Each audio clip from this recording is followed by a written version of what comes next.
My father was always the most caring of men. I know many of my friends had had problems with their fathers at some point. Some were prone to drink, and others were quick to anger. My father did neither of these things. He had no problems expressing his love for my mother and me. He was a jovial, gregarious man who loved life and loved those around him. He had the occasional beer or mixed drink from time to time, but never in excess. He was a very restrained and moderate man. In fact, I can only remember one time he yelled at me unfairly. I was young, 10 years old or so. I was playing with my friend Benjamin in the backyard. We lived in rural Simsbury, Connecticut. The town was surrounded by mountains and deciduous forests. We were talking about which monster would win in a fight. The tomatoes from Attack of the Killer Tomatoes, or the clowns from Killer Clowns from Outer Space. The conversation quickly burnt out when I quickly told my friend in a matter-of-fact tone that neither existed, and so it didn't really matter. It was then that my friend turned to me and said, "Fake monsters aren't that scary. Now real monsters, they scare the bejesus out of me." I was worried that he was about to tell me a bunch of hogwash to try to scare me, but my curiosity overcame me. I had to hear more about this real monster. I paused for a moment before asking him cautiously, "Real monsters? What are you talking about?" Benjamin said, "Don't you know anything, man? Haven't you heard of the creeping fiend?" I answered in the negative, and he told me the story of the creeping horror. My friend began, "They say there's something around these parts, that there's a creature living in the woods. My dad told me he saw it once reach down from the trees and snare a full-grown deer and pull it up to the tree and rip it apart with its bare hands. And my father would never lie to me." I asked Benjamin, "What does it look like?"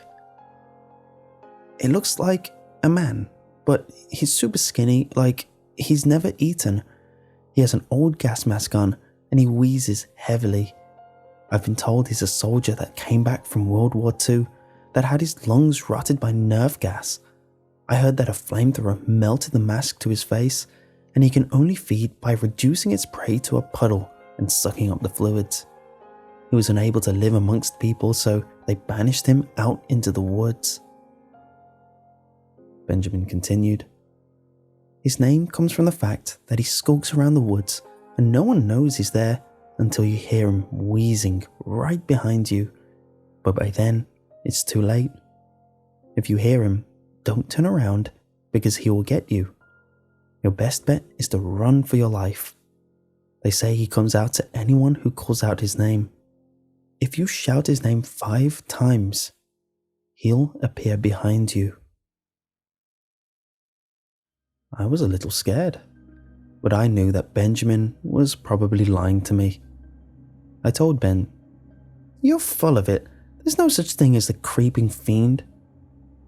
He quickly retorted, "If I'm a liar, why don't we try calling him, you big chicken?" I was so angry at being called a coward that I momentarily lost my better judgment. I don't like to be scared, and there was a likely possibility that I would easily spook myself and send my heart racing. I called my friend out.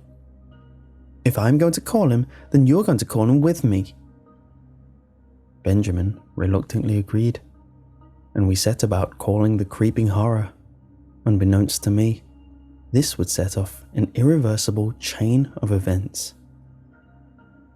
Benjamin and I stood facing each other, just in case he would appear behind one of us. We started out in a barely audible whisper. "Creeping horror." We paused in uncertainty before continuing a little louder. "Creeping horror."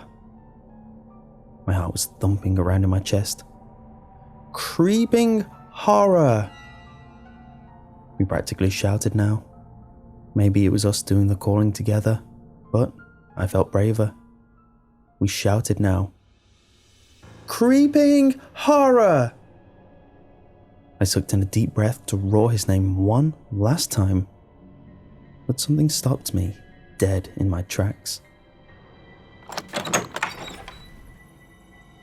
The door to my house burst open, and my father flew out into the yard with a look akin to horror mixed with another indiscernible emotion on his face. I wouldn't understand that look for many years, and when I would finally comprehend it, I would tell myself that I would give anything not to recognize it. He roared, "Stop!" Benjamin broke into a dead sprint, fearing the tone in my father's voice, essentially leaving my ass hanging out to dry. My father gripped me by both arms so hard that I thought my bones would break. He looked me directly in the eyes and said, "Never say those words again. Do you understand? Don't!"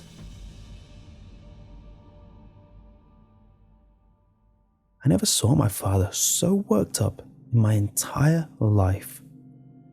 At first, I thought that he was mad at me for shouting. Was he angry at me for playing with Benjamin, who my mother had called a bad influence? That was true. A few years later, he would fall in with the wrong crowd and vanish off the face of the earth completely. Later, it dawned on me what had incurred that fearful look in my father. He was terrified. He was horrified of the creeping horror. He knew something I didn't. Had he seen the thing with his own eyes? I decided that I needed to get to the bottom of this. I couldn't ask my dad, so I waited a couple of days when I was alone with my mom to ask if she knew anything about the creeping horror. She looked at me quizzically before responding, "It's just some old folklore around here. It's just a story parents told their kids when they were younger to keep them from running off." I asked, "Did Grandpa ever tell Dad the story of the creeping horror?" She thought for a moment and said, "You know, I don't think he ever mentioned it, but probably. I could ask him if you want." I answered in the negative. I had to do some more sleuthing on my own. I lost interest for a few years. I was a kid after all, and easily got distracted. 5 years would pass before my interest was renewed. I was a teenager then, and constantly in competition with my friends. We always had to prove who was the strongest, the smartest, the bravest. A few of them liked to boast that they had actually gone into the woods and at the top of their lungs called the fourth creeping horror. Some embellished the story by saying they saw him and escaped, while one or two said they actually kicked his ass. They were quickly singled out as liars. All this talk brought about a resurgence in interest in the creeping horror. I began tracking the stories back to their roots. I asked my friends where they heard the tale. Most had heard it from their parents, who had heard it from their grandparents, who in turn had heard from their great-grandparents. I caught a lucky break one day when I was talking to my friend's grandfather. He told me, "Why don't you ask your pa about all of this? He's got his own story. If the tales are true, he lost 2 of his friends when he was out playing with them." He cut himself off and said, "Old age must have made me a gossip. Ask your father if you want the story." I tried to press the topic, but he would only respond, "Ask your father." I knew I couldn't ask my father that. I decided to do a little research at the local library. I didn't know the kids' names or what even happened to them. I went to the library and asked the ancient librarian if she had any local papers from the 60s and 70s. She looked at me like I was a huge time sink in her otherwise busy life of sitting behind a desk reading a Harlequin novel. I held my ground and insisted that I be allowed to view the records. She huffed and took me back to where the microfiche was stored. Little side note, research using the microfiche is in no way fun or intriguing. I wholeheartedly agree with movies opting to montage it and have someone stumble across relevant information within minutes.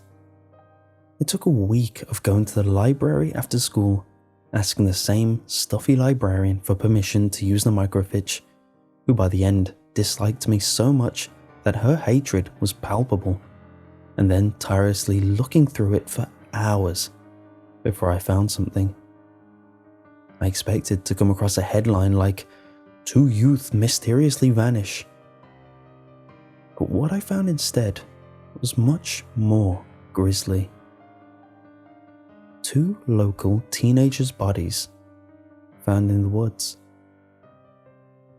I read and reread the article until I was confident that this was what my friend's grandfather was talking about.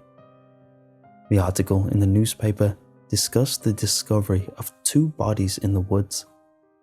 The bodies were badly decomposed and looked like they had been torn apart by scavengers.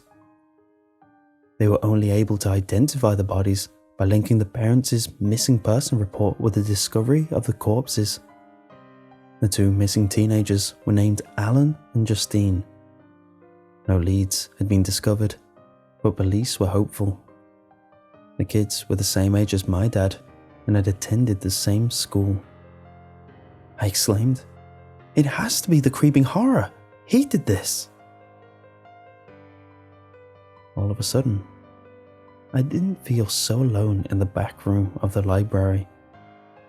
It was as if the mere mention of his name was enough to call him to me.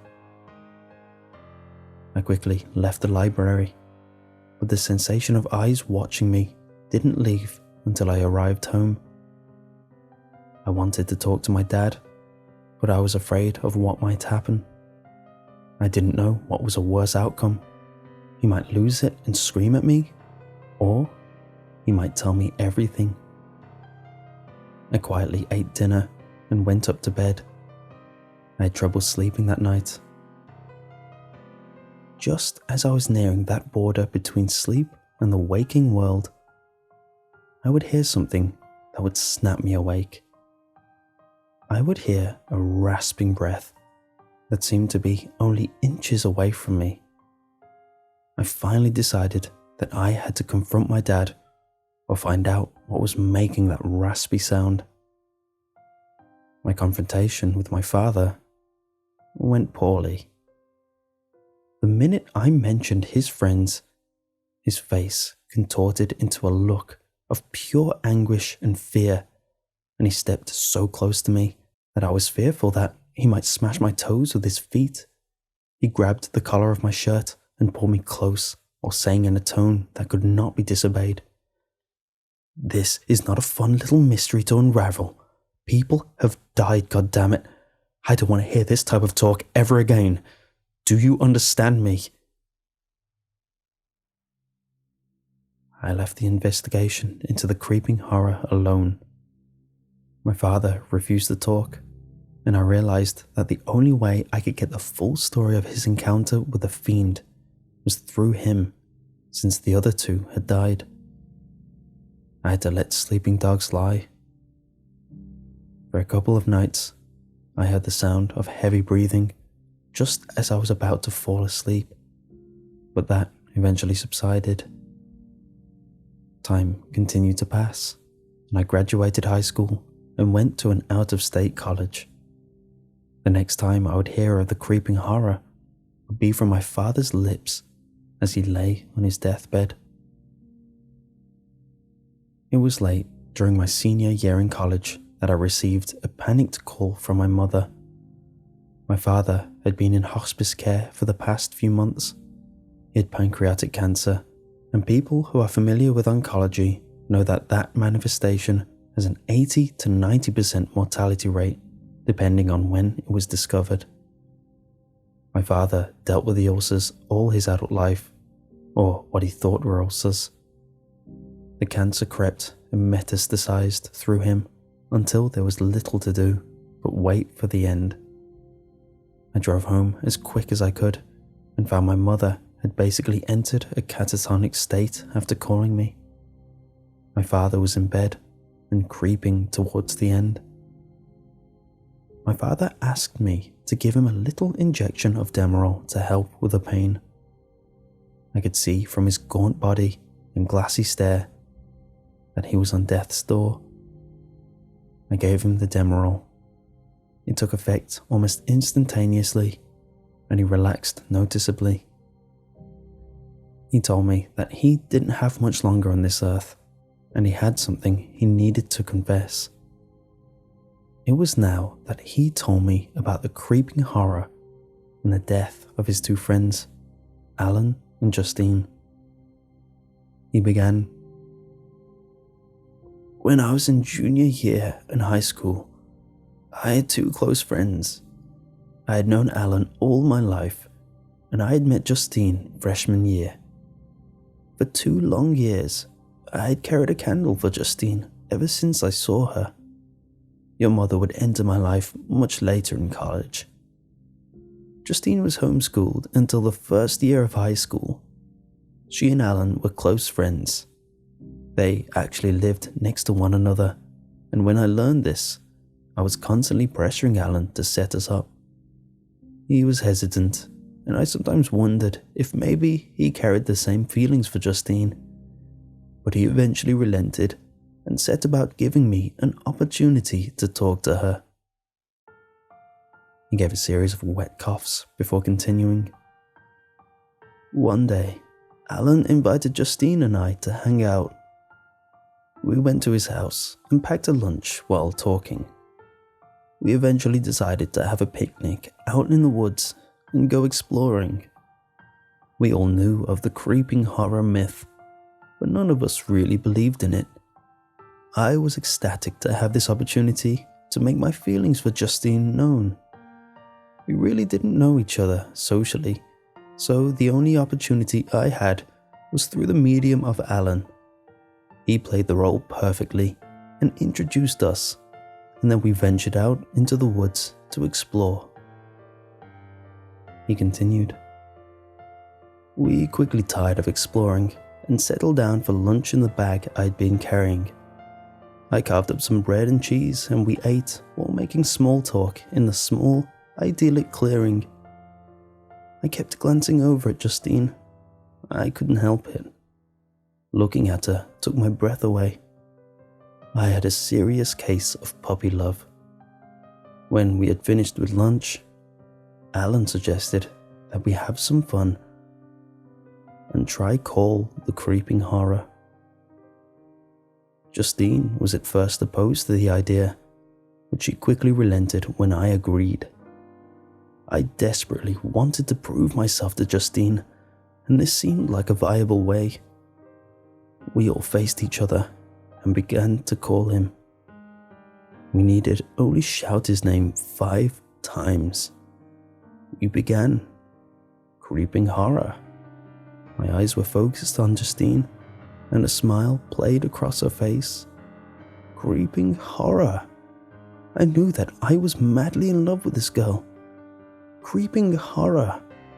Her face had dissolved into uncertainty. Creeping horror. Her face was sheer terror now. She broke away from us, screaming. She had apparently heard some heavy breathing. She ran off, and Alan gave me that commiserating glance that I would be the one to comfort her. I pursued her through the woods and found her a little while later. She was close to breaking down in tears and was insistent that she had heard the breathing right behind her. I soothed her with comforting words, and when she had calmed down, I made my feelings known. I told her that I wanted to go study with her. She accepted my feelings and agreed to go on a date. Before returning to Alan, I planted a kiss on her. My first kiss. It took my breath away. We returned to Alan, and we were getting ready to return home when he made the challenge. He wanted to complete the summons. My father paused for a second, and I wondered if he was going to continue on with the story. He decided in the affirmative and proceeded. I had no desire for tomfoolery, but Alan was insistent. Justine was terrified. I realized he wasn't going to back down and consented. But I stipulated that we call the creeping horror as far away from Justine as possible. I didn't believe in superstitions, but I didn't want to scare her any further. Justine agreed to wait in the clearing while me and Alan proceeded further into the woods for his fool's errand. We decided that it would be better to call the creeping horror on our own, far away from each other, so we walked in opposite directions until we could barely hear the other. I wanted to be far enough away from Justine that should something spook me, I wouldn't embarrass myself by crying out like a child. He asked if I was ready, and I answered yes. I swear to God that I would give anything to never have agreed to tempt fate like that, but that ship had already sailed. We began calling his name again. Creeping horror. The forest was deadly quiet. Our second invocation, creeping horror, sent our echoes rebounding through the woods. I heard a twig snap in the distance. I figured it was the wildlife in the area being startled by our shouts. I shouted a third time, creeping horror. There was a rustle close by in the underbrush. Whatever it was getting closer to me. I called again, creeping horror. I could have sworn that I smelled sulfur. Were we on hunting grounds? Was I smelling gunpowder? I sucked in another breath and gathered myself before shouting one final time, creeping horror. I literally roared it the last time and had to take a few seconds to catch my breath. When I did, I realized that I wasn't the only one breathing heavily. It was almost negligible at first, but it slowly grew. Before I knew it, the sound was a few yards behind me. It was the sound of breathing. It was deep and sounded like it was coming through some sort of breathing apparatus. I spent a few seconds thinking that it was my overactive imagination, but the sound grew louder and closer. I knew that if I turned around, it would attack me. I knew that this was the creeping horror.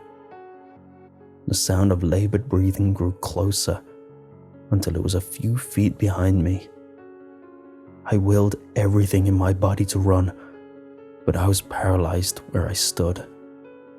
Fear and panic washed over me like a tidal wave.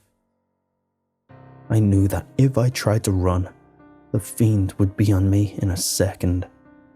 It was so close that I could hear the dry rattle in its lungs as it huffed and puffed behind me.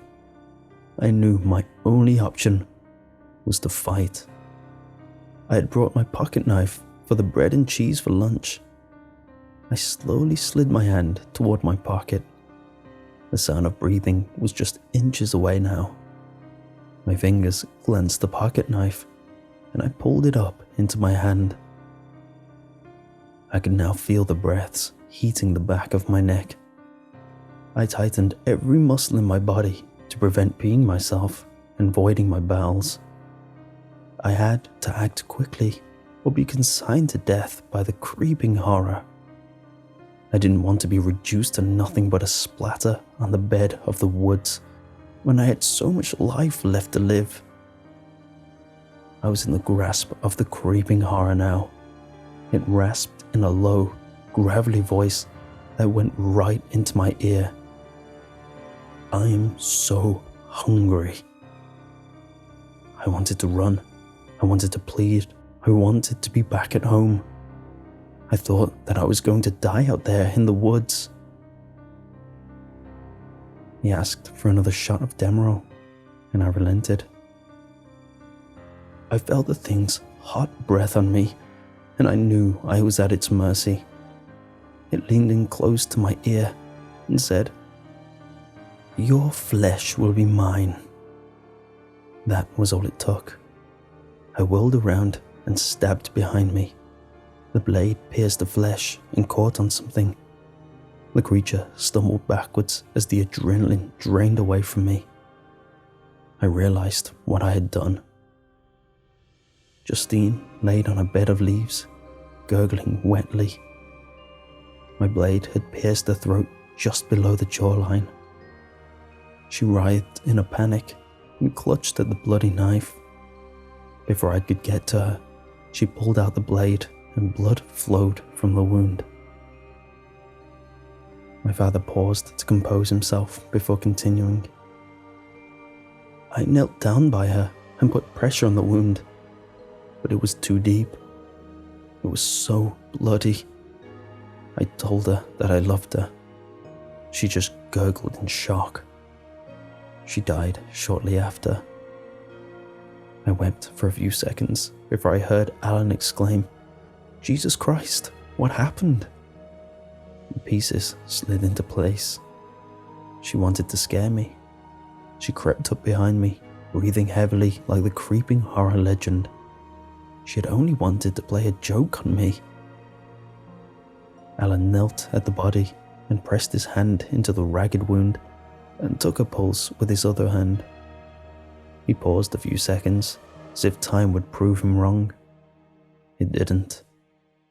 He turned back towards me and was in the process of telling me, "She's dead. We have to call the police," when I stabbed him in the chest. He tried to stumble back and crawl away, but I was on him with my pocket knife. I raised the blade several times and brought it down into his body. The third stab slipped between the ribs and pierced the heart. I had panicked in my fear of being caught in a prank gone awry. I had killed my best friend and my girlfriend. I listened to his tale in shock.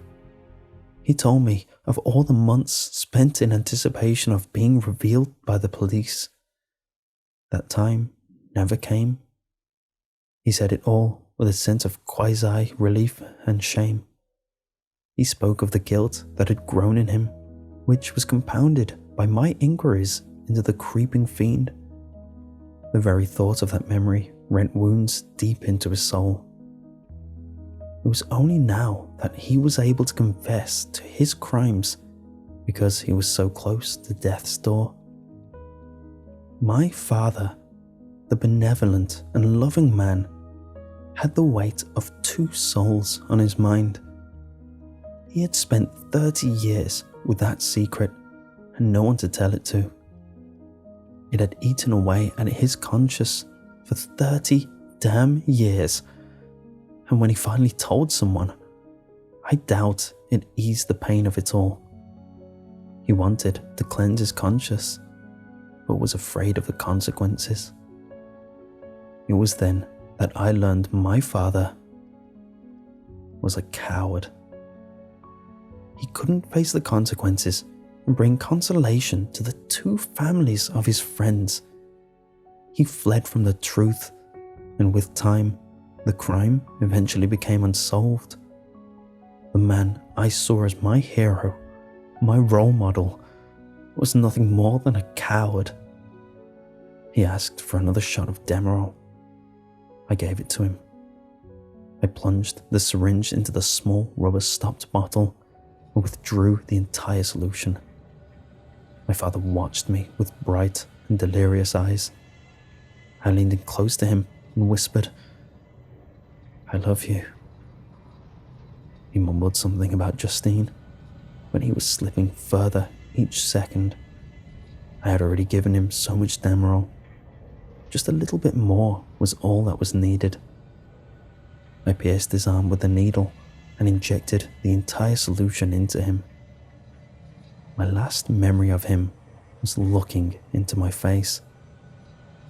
His face was eerily similar to the emotions he showed me that one day so long ago when I had tried to call the creeping horror with my friend Benjamin. The emotions expressed in his face were that of unbridled fear and uncontrollable guilt. He died looking that way. I'm writing this now because I know that he is dead. I killed him. He slipped away peacefully after an overdose of Demerol. I know that the families of Alan and Justine deserve some sort of respite. They deserve justice, but that time is gone. Finally, their killer can be revealed. At the end of it all, I am ambivalent. There are two conflicting emotions. My childhood admiration and respect I have for my father, and the horror of the terrible secret he bore for over 30 years. He was my idol, and he was also a fiend capable of unspeakable horrors. I won't conclude this story by saying there was never a monster, because that's not true. The monster wasn't something as simple as flesh and blood, nails and fangs. The monster isn't isolated in the small town of Simsbury, Connecticut. It is everywhere. It was and is a part of us. The creeping horror was my father the day he accidentally murdered his girlfriend and stabbed his best friend to death to protect himself.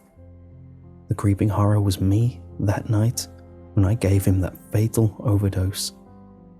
In some horrible way, the creeping horror is inside all of us. It is who we are and what we can become, given circumstances that are entirely out of our control.